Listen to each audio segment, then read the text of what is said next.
The headlines say it all.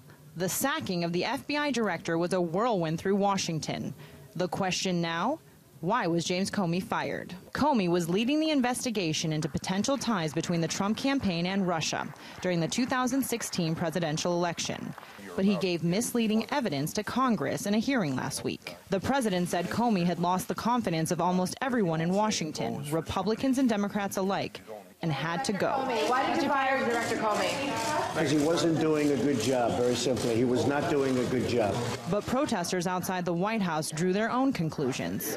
We won't stop till we get a special prosecutor. If this investigation dies because the President of the United States is allowed to simply fire the law enforcement official investigating him, that's an extremely dangerous development. Can't be allowed to happen. The timing of the whole event seems really odd and doesn't make a whole lot of sense unless he's trying to cover something else.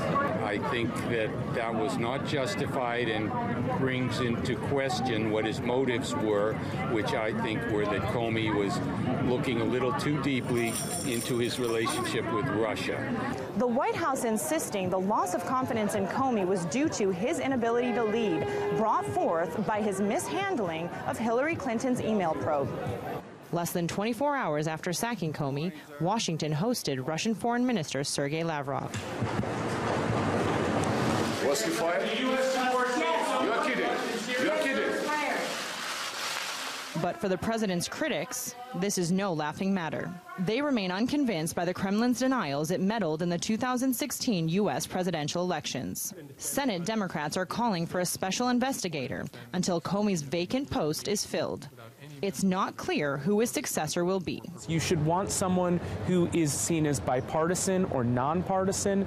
A Democrat might have real appeal to get people on board, but it needs to be someone whose judgment is beyond reproach and someone that both Democrats and Republicans in the Senate see as someone reputable, honest, genuine, and will be independent from the president. Whoever takes over now at the FBI will have to decide whether to continue the investigation into the Russia allegations. The firing of James Comey may not be the end of the story. Azadeh Ansari, TRT World, Washington.